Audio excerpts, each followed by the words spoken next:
지켜봐야 되겠습니다. 이거만큼 시끄러운 게 또 여당 내에서 한 목소리로 쓴소리가 나오는 사안이 있죠. 바로 김건희 여사 논란에 대해서입니다.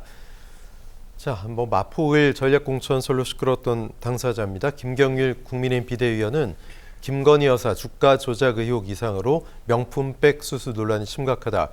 그러면서 마리 앙투아네트 촉발됐던 프랑스 혁명 이런 얘기를 좀 하고 있어요. 네, 이수정 국민의힘 영입인재 교수는 가방 돌려주고 국민께 사과해야 된다. 자, 이런 얘기를 하고 있습니다. 자, 나름 소신 발언들을 하고 있는 것 같은데 프랑스 혁명까지 엮는 거는 소위 용산과 여권에서 상당히 좀 불편해하지 않을까 그런 걱정도 되고 가방 돌려주고 사과해라 이런 얘기는 또 이수정 교수 입장에서 할 수도 있고 어떻게 보십니까, 박 교수님? 제가 재밌는 장면을 하나 떠오르는 게 있는데 이상민 의원이 대전 유성에 민주당을 탈당하고 국민의힘에 입당을 했습니다. 그런데 네. 이상민 의원이 이 김건희 특검 쌍특검에 발의를 하신 분 중에 한 분이잖아요. 나중에 질문을 했더니 곤란하다, 대답하기 곤란하다 네. 이런 얘기를 하시더라고요.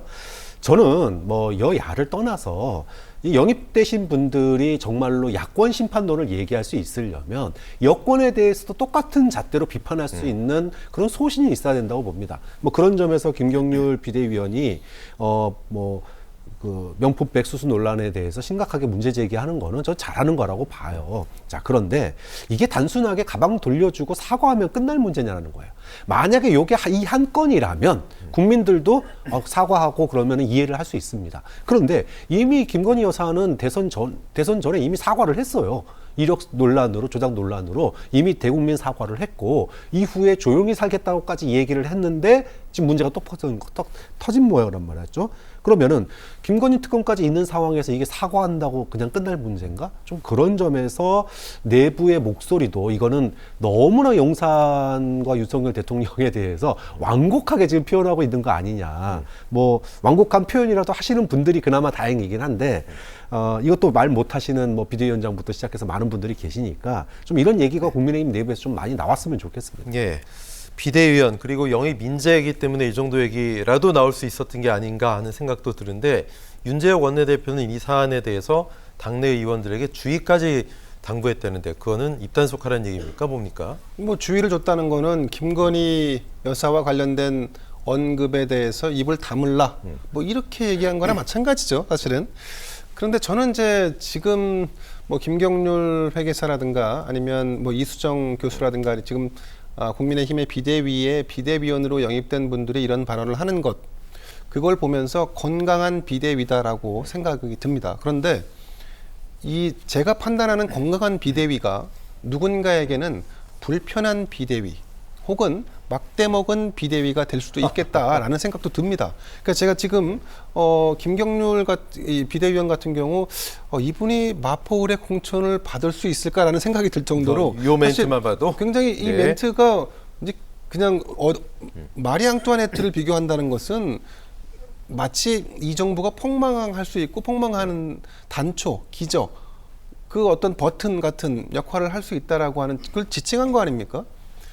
김건희 여사와 김건희 여사의 남편 되는 분 입장에서 본다 그러면 이건 참 기가 찰 노릇이겠죠. 네. 근데 이제 그럼에도 불구하고 제가 건강한 비대위라고 얘기하는 것은 국민의 65%가량이 거의 모든 여론조사가 다 비등하게 나왔는데 한 65% 정도가 이 김건희 여사와 관련된 도이치모터스 사건 그리고 플러스 알파까지 해서 의혹이 제기되는 부분에 대한 의혹을 해소해달라. 네. 해소할 필요성이 있다라고 공감하고 있다는 점, 이게 중요한 겁니다.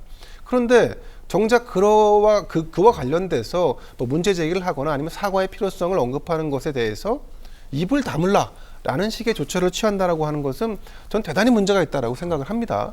그리고 지금 국민의힘을 이끌고 있는 분은 원내대표는 윤재욱 의원일 수 있습니다만 엄연히 당대표가 있지 않습니까? 당대표 역할을 맡고 있는 한동훈 비대위원장이 이 부분에 대해서 코멘트를 해야죠. 만약에 윤재욱 비대위원이 입을 다물라는 식의 발언을 했다 그러면 그것이 맞는지 옳은 조처인지에 대해서도 저는 기자들의 질문을 해야 한다라고 봅니다. 과연 답변을 할지는 모르겠습니다만.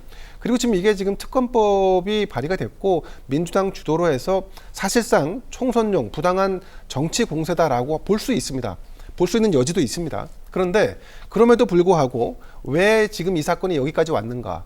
도이치모터스 사건과 관련돼서 주가 조작 사건 관련해서 김건희 여사와 관련된 검찰 수사가 종결 처리되지 않았기 때문입니다. 사실 이 사건이 혐의 없어라고 종결 처리를 해버리든지 아니면 혐의 있으니까 기소를 해버리든지 뭔가 양당 간의 결정을 내려야 되는데 검찰이 그걸 하지 않고 있습니다. 그래서 저는 의문이 드는 게 왜 하지 않는지에 대한 부분과 그리고 했을 경우에 생기는 어떤 예를 들어서 나중에 이걸 처리한 어떤 검사와 그 라인이 권력의 하수인으로 계속 낙인 찍힌다든가 아니면 지금 현 정부와 각을 세워서 완전히 반대로 가야 되기 때문에 그런 부분에 대한 두려움이 있는 것인지 저는 뭐 개인적으로 궁금한데 한동훈 비대위원장이 이 부분에 대한 답을 좀 해줬으면 좋겠습니다. 네, 김건희 여사 리스크에 대해서 민주당과 이른바 이준석 신당이 정조준하고 있습니다. 홍익표 원내대표는 특검 누가 되느냐에 따라서 명품백 수수도 수사가 가능하다. 이기인 창당준비위원장은 대통령 배우자의 명품백 수수 모습 부끄럽고 김건희 특검법이 폐기된다 해도 다음 국회에서 재발의될 수 있다 이렇게 얘기하고 있는데요. 자, 김대현 평론가님, 이준석 신당이 윤 대통령 대회 또 한동훈 비대위원장 저격하고 있는데 이준석 신당으로서는 저런 모습이 정체성과 당의 어떤 외연 확장에 도움이 된다라고 판단을 한 걸까요? 그러니까 이준석 같은 경우는 본인이 당에서 쫓겨났고 그 쫓겨난 가장 큰 이유가 윤석열 대통령을 위시한 그 세력에 의해서 본인이 팽당했다라고 하는 입장 아니겠습니까? 더군다나 본인이 탈당을 할 때 현 정부의 국정 기조를 바꾸지 않으면 나는 탈당을 감행할 수밖에 없다라고 하는 몇 가지 조건. 그러니까 이 부분이 해결되면 탈당하지 않겠다라고 하는 부분이 있었는데 그게 다 대통령의 국정 기조와 연관돼 있는 거였습니다. 예컨대 보수적인 어떤 그 이념 논쟁이라든가 기타 등등에 대해서 입장을 좀 철회하라 혹은 전향적인 입장을 밝혀라라고 했는데 밝히지 않은 거죠. 자, 그렇게 해서 탈당을 하고 신당을 만들었으니까 이 당은 당연히 반윤 색채를 띨 수밖에 없고 그리고 기존의 정당에 있는 정당세를 일부 흡수해야 하는 당면 과제도 있기 때문에 당연히 윤석열 정부가 각을 세우고 또 각을 세울수록 본인의 세를 불리거나 향후에 있을 공천 파동에서 이삭을 그들이 이삭인지 알맹인지 모르겠습니다만 이삭이든 알맹이든 뭔가를 더 확보하고 주셔서 본인의 어떤 신당의 영향력을 더 키울 수 있겠죠. 근데 저는 지금 이준석 신당에서 마치 자신들의 신당이 성공한 것 혹은 성공할 것이라는 전제하에 무슨 특검법을 재발의한다라고 하는 이런 발언까지 하는 것은 좀 오만하지 않나 하는 생각합니다. 과거 신당을 볼 때요. 그 오만했던 정치 세력들이 네. 정치적인 어떤 성과물을 낸 적은 없습니다. 네.